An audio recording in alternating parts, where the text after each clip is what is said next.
ഓരോ മനുഷ്യരെയും തൊട്ടനുഭവിക്കാൻ കഴിയുന്ന വികസനമാണ് LDF കഴിഞ്ഞ 25 വർഷക്കാലത്തിനിടയിൽ കൊല്ലം കോർപ്പറേഷനിൽ നടപ്പിലാക്കിയിട്ടുള്ളത്.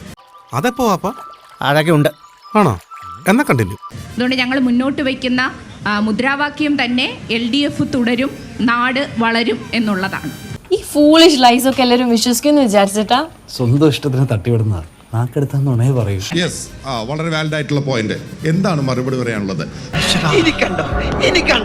ഞാനിത് കേട്ടപ്പോൾ ചിന്താ ജെറോമിന്റെ മനസ്സിൽ തോന്നിയ ചില ആഗ്രഹങ്ങൾ ഇങ്ങനെ വിശദീകരിച്ചു എന്നുള്ളതല്ലാതെ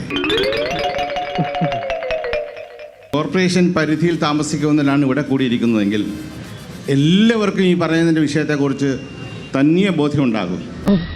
ഒരു കയ്യബദ്ധം നാറ്റുകരുത്. കഴിഞ്ഞ 30 വർഷത്തെ ഭരണം ഈ ജനസദസ്സ് വിലയിരുത്തിയാൽ 10ൽ 3 മാർക്കെങ്കിലും കൊടുക്കാൻ തയ്യാറാകുമോ എന്ന് ശ്രീമതി ചിന്താ ജെറോം പരിശോധിക്കാൻ തയ്യാറാകും. കാരണം ഏറ്റവും കൂടുതൽ അഴിമതി നടന്ന കോർപ്പറേഷൻ ഏതെന്ന് ചോദിച്ചാൽ കൊല്ലം കോർപ്പറേഷനാണ്. എനിക്കിനി തൂറാനുള്ള സമയം കിട്ടുമോ എന്തോ. ഏറ്റവും കൂടുതൽ സ്വജനപക്ഷപാതം നടന്ന കോർപ്പറേഷൻ എന്ന് വെച്ചാൽ കൊല്ലം കോർപ്പറേഷനാണ്. ഏറ്റവും കൂടുതൽ മാലിന്യ പ്രശ്നമുള്ള കോർപ്പറേഷൻ എന്ന് വെച്ചാൽ കൊല്ലം കോർപ്പറേഷനാണ്. ഒരു കാര്യം വിറ്റാണ്, ആള് ഭയങ്കര വിറ്റാണ്. 10 രൂപയ്ക്ക് ബ്രേക്ക്ഫാസ്റ്റ് ഗുഡ് മോർണിംഗ് കൊല്ലം എന്ന് പറയുന്ന പദ്ധതി ഈ നാട്ടിലെ നമ്മൾ വാർത്തകളിലെല്ലാം കണ്ടതാണ്. നീ എത്ര പുളു വേണമെങ്കിലും അടിച്ചോ, പക്ഷെ കേൾക്കുന്നവർ കൂടി ദഹിക്കണം. എനിക്ക് വായി തോന്നുന്ന ഞാൻ പറയും. ഇവിടുത്തെ തൊഴിലാളികൾ, ഇവിടുത്തെ സാധാരണക്കാരായ മനുഷ്യർ ഒരു വിശപ്പ് രഹിത നഗരമായി നമ്മുടെ നാട് മാറുന്നു. സോമനങ്ങളുടെ ഈ കോൺഫിഡൻസ് കാണുമ്പോഴാ എനിക്കൊരാശ്വാസം. അത് മോൾക്ക് അവന്റെ കോൺഫിഡൻസിനെ പറ്റി അറിയാനിട്ടാ.